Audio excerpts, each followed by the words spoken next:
Hello dear learners, welcome back to Abit Shiksha. Today's daily news capsule is brought to you by Abit Shiksha. So let us begin. आज की जो important news है वो है first garba dance of Gujarat makes it to the UNESCO list. ठीक है, this is very important from the prelims point of view also and you can expect this type of question in many competitive exams. That's why it becomes very important. Second is the role of special inquiry committee of parliament. This is also very important topic. ये काफ़ी दिनों से चल रहा है, news पे topic है about ethics committee and the disqualification of Trinamool Congress MP. So we will have a look on it और उसके बाद हम समझेंगे कि ethics committee कब सेटअप किया जाता है, कौन कौन उसके मेंबर्स होते हैं. We will have a look at that also. And last news for today is total expenditure rupees 4.10 lakh crore so far has been expenditure for Bharatmala Pariyojana project, said Nitin Gadkari ji. ठीक है, नितिन गडकरी जी ने जो बोला है कि 4.1 लाख करोड़ रुपीस जो है हम लोगों ने इन्वेस्ट कर लिया है on the Bharatmala Pariyojana project. Then what is Bharatmala Pariyojana project, we will also look at that. Okay okay, the first news is garba dance of Gujarat makes it to the UNESCO list. तो इट इज़ वेरी मतलब UNESCO list में कोई चीज़ अगर जाता है तो that becomes kind of एक जिम्मेदारी बन जाता है स्टेट का कि उसको वो कंजर्व करे, उसको वो प्रिजर्व करे.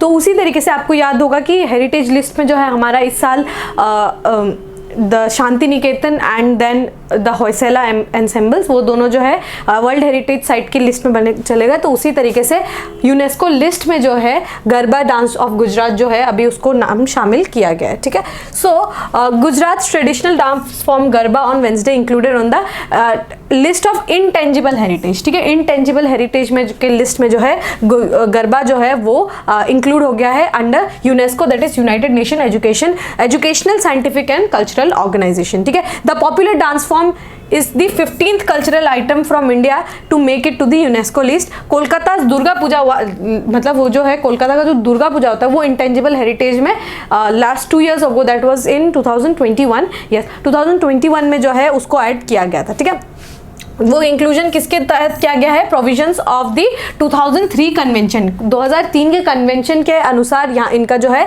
प्रोविजन किया गया है. नाउ इट बिकम्स द जिम्मेदारी, एक स्टेट का जो है जिम्मेदारी बन जाता है कि उसको वो सेफगार्ड करे, उसको वो प्रोटेक्ट करे इस इंटेंजिबल कल्चर हेरिटेज को. ठीक है, the international cultural body describe the garba as a ritualistic and devotional dance performed in India especially during the Navratri season. ठीक है, सो ये हमारे लिए बहुत ही गर्व की बात होनी चाहिए कि हमारा जो है एक और इंटेंजिबल हेरिटेज जो है, there are 2 types of heritage. One is tangible like what we can see and touch, जैसे कि आपका होयसाला एंसेम्बल्स हो गया या फिर आपका शांति निकेतन हो गया, आप धोलावीरा पे जाके आप उसको टच कर सकते हैं.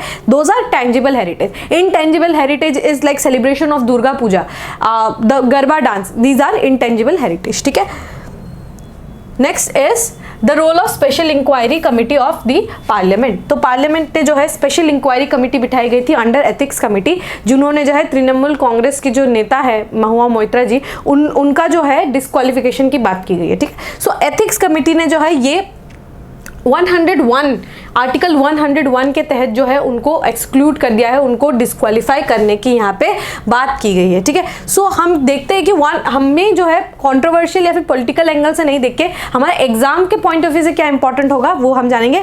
और उसमें सबसे इंपॉर्टेंट चीज़ है आपको आर्टिकल 101 के बारे में जानना है and secondly what is ethics committee. So we will have a angle from that view. ठीक है, हम उस पॉइंट ऑफ व्यू से हम जो है पढ़ेंगे. ठीक है, the ethics committee of Lok Sabha is believe to have recommended expulsion of Trinamool Congress MP Mahua Moitra ji. उन्होंने जो है रिकमेंडेशन दी है, अभी तक वो she is not disqualified but उनका जो है रिकमेंडेशन किया है. ठीक है, उन्होंने क्या किया है, अनएथिकल कॉन्डक्ट और ब्रीच ऑफ प्रिविलेज किया है हाउस का. ठीक है, breach of privilege and unethical conduct के बारे में भी जो है, ब्रीच ऑफ प्रिविलेज बेसिकली ये जो है हमारे कॉन्स्टिट्यूशन में दिया गया है, it is under article 105. Article 105 के तहत जो है हमारा ब्रीच ऑफ प्रिविलेज के बारे में यहाँ पे बात की गई है. ठीक है, द एथिक्स कमिटी ने जो ये बोला है इसीलिए उनको डिस्क्वालीफाई करने की बात की गई कि एलिजिडली उनके ऊपर ये आरोप है, इट इज एलिजिड कि उन्होंने जो है कैश लिया था एक बिजनेसमैन से ताकि वो उन बिजनेसमैन का जो है क्वेश्चन वो पुट ऑन कर सके. ठीक है, सो ये क्या है, ब्रीच ऑफ प्रिविलेज है. ठीक है, आप जो है एक MP होने का जो है आपने अपना प्रिविलेज को जो है उसको ब्रीच करने की कोशिश की, उसको तोड़ने की कोशिश की. ठीक है, and this is also ethical issue, इसीलिए एथिक्स कमिटी के अंदर उनको जो है उनका जांच किया गया. ये अभी आपको समझ आ रहा है? सो ये डिस्क्वालीफाई होंगी तो वो आर्टिकल 101 के तहत होंगी, ठीक है। Breach of privilege was under article 105, okay. So the constitution under article 101 जो है वो लिस्ट करता है बहुत तरीका जिससे एक एमपी जो है उसका सीट को वेकेट करना होगा, ठीक है। कौन कौन से है? सबसे पहला तो है अगर वो एमपी या फिर एमएलए जो है उन्होंने कोई मिसकंडक्ट किया है, ठीक है, या तो उन्होंने रिजाइन कर दिया हो अपने सीट से, ठीक है, या तो वो कोई मिनिस्टर हो, ठीक है, मिनिस्टर हो, उन्होंने अपना उनके पास मिनिस्टेरियल पोस्ट है बट उनके पास जो है 6 महीने हैं टू इलेक्ट देमसेल्फ, ठीक है। इलेक्ट अगर वो उनको मिनिस्टेरियल पोजीशन दे दिया है लेकिन उनके अभी तक उनका कोई इलेक्शन नहीं हुआ है, उनके पास 6 महीने रहते हैं कि वो जो है इलेक्शन लड़े, इलेक्शन जीते, उसके बाद वो अपना मिनिस्टेरियल जो पोजीशन है उसको वो रिटेन कर सकते हैं, ठीक है। अगर उन्होंने 6 महीने के अंदर नहीं किया तो आर्टिकल 101 के तहत उनको जो है निकाल दिया जाएगा, उनको जो है विकेट करना पड़ेगा अपना सीट। ये आपको समझ आ गया? ये 2 तरीके हैं। तो यहाँ पे क्या है, एक और तरीका है कि if a member of either house of the parliament become subject to any of the disqualification mention under clause 1 and clause 2 of the article 102। अगर क्लॉज 1 और क्लॉज 2 आर्टिकल 102 के तहत में भी अगर उनका जो है पड़ जाता है तो वो जो एमपी या जो है उनको अपना पद से इस्तीफा देना होगा, दे हैव टू रिजाइन, ठीक है। और फिर अभी आपको समझ आ गया आर्टिकल 102 के बारे में, ये आपको समझ आ गया होगा। सो ये क्या है? Disqualification of MP, disqualification of MP के बारे में बात करता है आर्टिकल 102, ठीक है।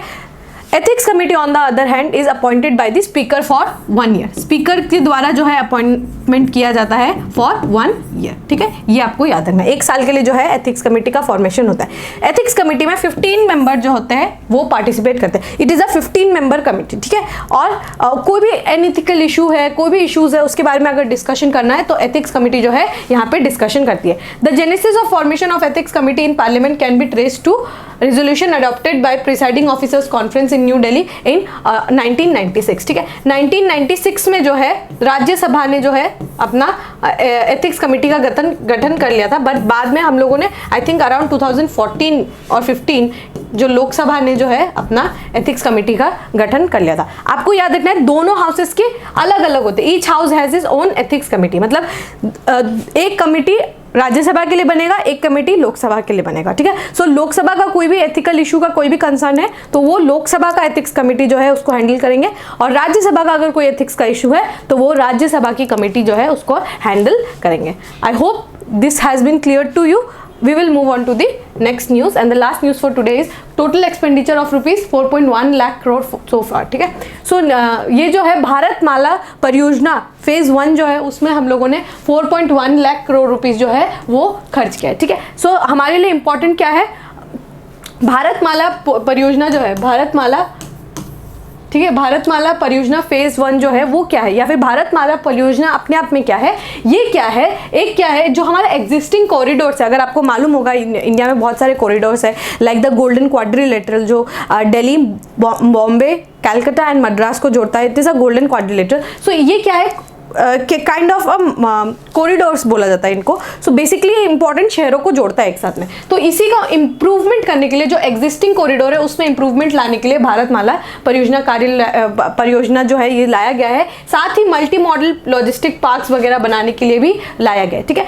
तो इसका बेसिकली फोकस क्या है, इंपॉर्टेंट फोकस का पॉइंट क्या है कि improvement in connectivity in north eastern area. North eastern area is a very critical zone, ठीक है, बहुत ही ज़्यादा क्रिटिकल है, बिकॉज ये एरिया जो है हम बहुत ही एक पतले से चिकन नेक कॉरिडोर के द्वारा हम जो है इसको जोड़ते हैं नॉर्थ ईस्टर्न को, और यहाँ पे जो है चाइनीज़ का यहाँ पे इन्फ्लुएंस काफ़ी ज़्यादा देखने को मिल रहा है। इसीलिए ये हमारे लिए बहुत ही ज़्यादा इंपॉर्टेंट रीजन हो जाता है, tactically also and Jio strategically also it is a very important location. जिससे हमारा अंडमान निकोबार है, हमारा जम्मू कश्मीर है, उसी तरीके से हमारा नॉर्थ ईस्टर्न रीजन जो है उस पर हमें डेवलपमेंट और एनहांसमेंट की ज़रूरत है, क्योंकि यहाँ पे जो है हमें चाइनीज़ की गतिविधि यहाँ पे ज़्यादा देखने को मिलती है।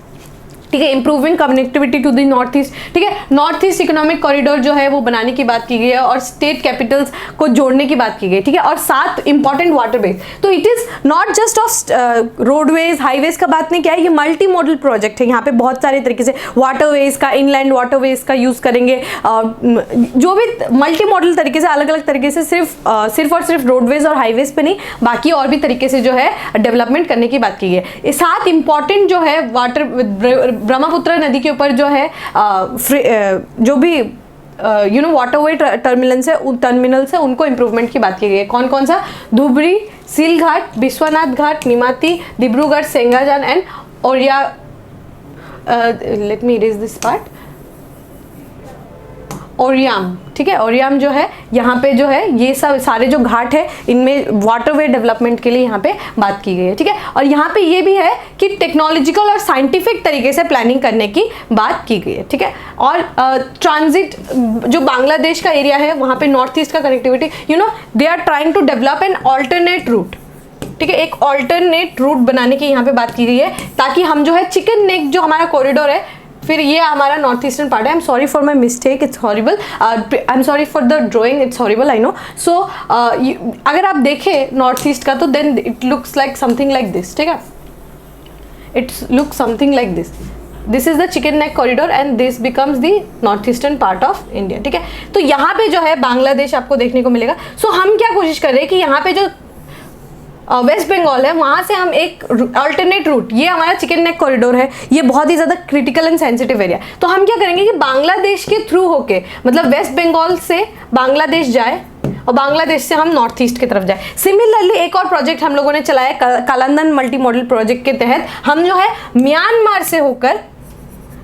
से होकर हम जो है नॉर्थ ईस्ट में जाए। सो कहीं ना कहीं ये बहुत ही ज़्यादा इंपॉर्टेंट हो जाता है इस तरीके के मल्टी मॉडल ट्रांजिट रूट बनाने के लिए। सो भारतमाला जो है ये उसी के लिए हम लोगों ने बनाया गया, ठीक है। And most important is satellite mapping, satellite mapping of the corridor, और कोई भी अगर अपग्रेडेशन करना है उस कॉरिडोर में तो उसको आइडेंटिफाई करने की यहाँ पे बात की जाती है, ठीक है। सो आई होप आपको भारतमाला परियोजना जो है उसके बारे में पता चल गया होगा। This is in news, so this could be asked in the question, and even if you right this points in the answer of yours, अगर आप आंसर में अगर ये इस तरीके का आंसर लिखते हैं देन वो जो है आपको एडिशनल बोनस पॉइंट्स जो है ये ऐसे आंसर जो है आपको दिलाता है, ठीक है। So with this we have come to end of today's daily news discussion. If you have liked this discussion, don't forget to give a like and write down in the comment section. We will meet in the next session. Till then, take care and thank you.